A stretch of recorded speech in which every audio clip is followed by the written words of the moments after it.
Hi everyone, welcome back to another assembly tutorial. Basically, you should have everything stitched out at this point, and this video is just for assembly only, so let's get going.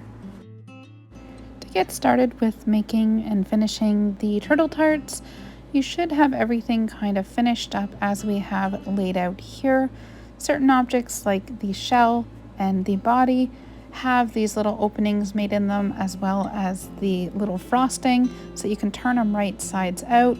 The bottom of the shell here and the head have areas that were pre-programmed into the designs to have an opening. That way there's less ladder stitching involved. You will need some pins and some hand sewing thread here, as well as a hand sewing needle. And we're just going to jump into this and get started with the finishing up of the assembly of this guy. As always, when I am ladder stitching, I like to double over my thread for strength, and that way it's just easier to go about that. So we're going to pick up the bottom of the shell, and we're just going to start ladder stitching this piece closed.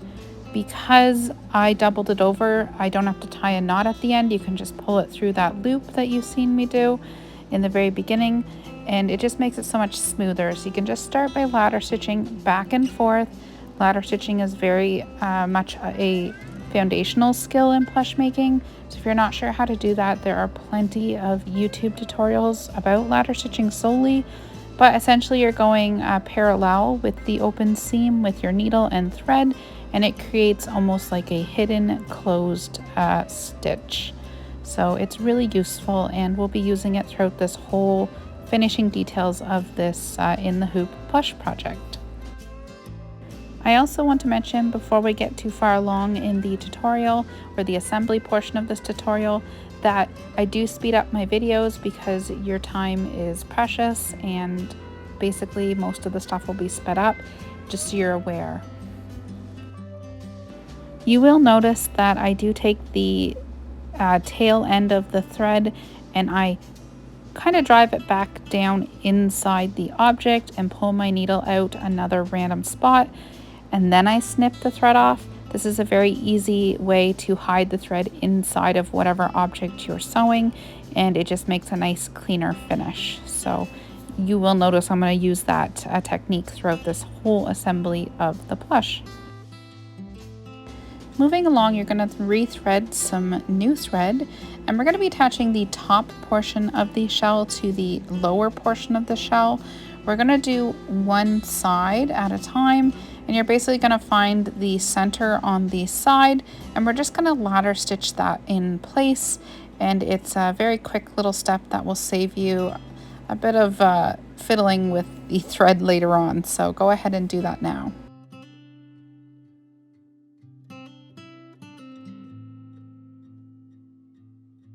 After the bottom on one side is attached to the shell, we can actually pin the physical shell on two sides here onto the body of the turtle, because we really want to mimic the look of the turtle, and encasing it like in an actual shell is going to make all the difference in that look.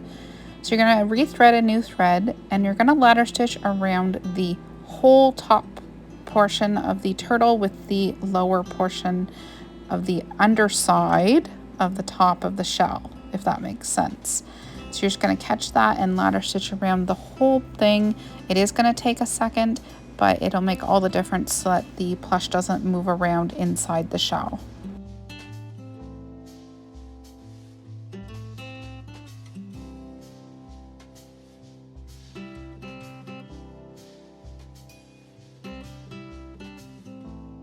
Now, sometimes you will also be ladder stitching, and you'll notice that the loop of the thread coming through might get caught on one of the fins. So you might just have to hold the fins out of the way, or the flippers, I guess, just because that can be a little bit of annoying. So just take your time with this if you need to, but be mindful of those flippers.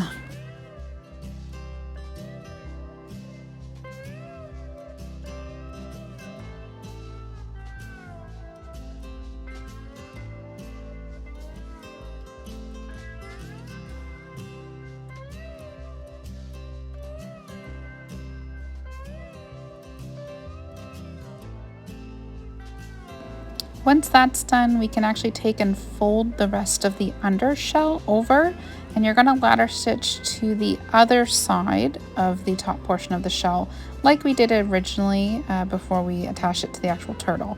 So this is a very quick and simple step here, and this will be sure that your turtle will forever be encased in its adorable little waffle shell.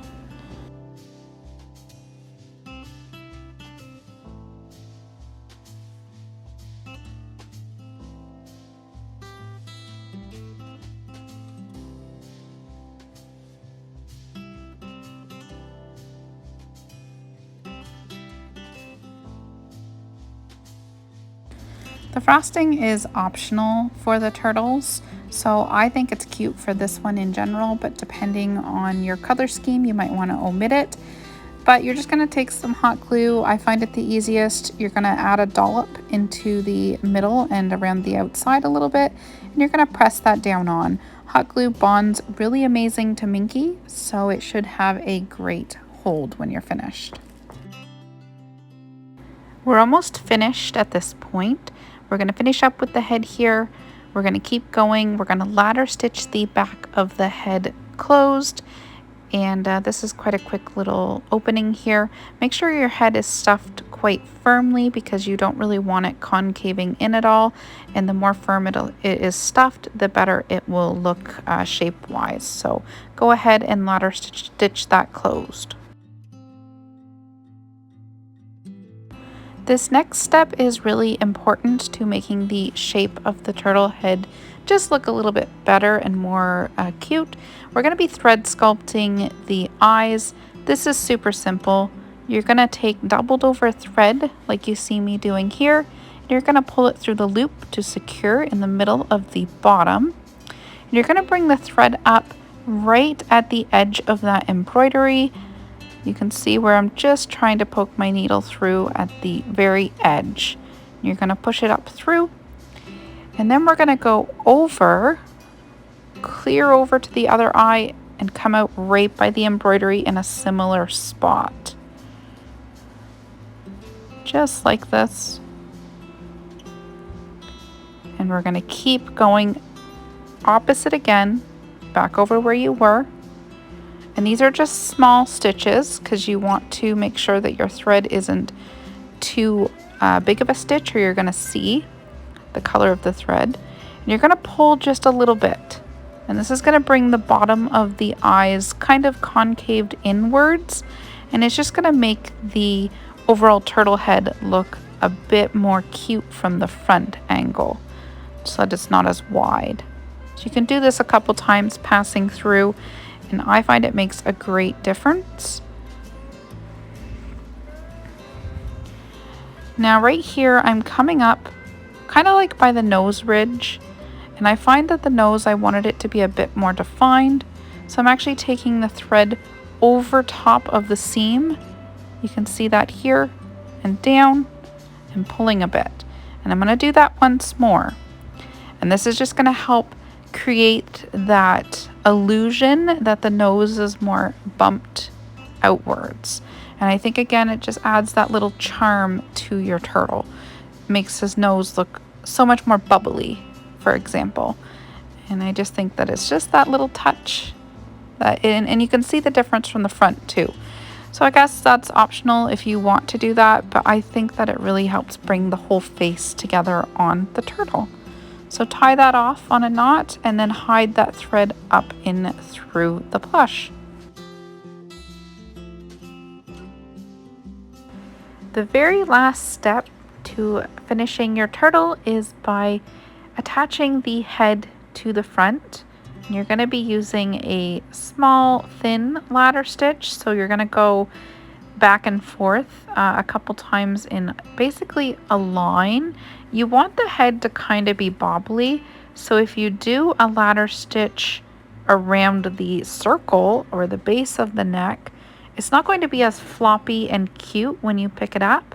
So I want you to just go back and forth basically in a line a couple times to secure that head to the actual turtle body. Because believe me, the bobbly head is really what this is all about. You want it to kind of droop when you pick it up, It just makes it so much cuter. I would recommend, if you're doing the 6x10 and up sizes, that you actually use the upholstery thread because it's thicker, the one meant for jeans, and that way it's less risk that the head is going to come off later. But for the 5x7 and 4x4 sizes, regular thread should be sufficient.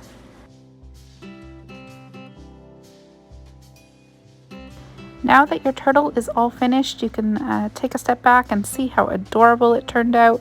Don't forget, you can always add little clay or resin candy pieces to him if you want a bit of extra flair. Otherwise, they can just be normal turtles too. But I hope you had fun with this pattern, and I can't wait to see what you guys create.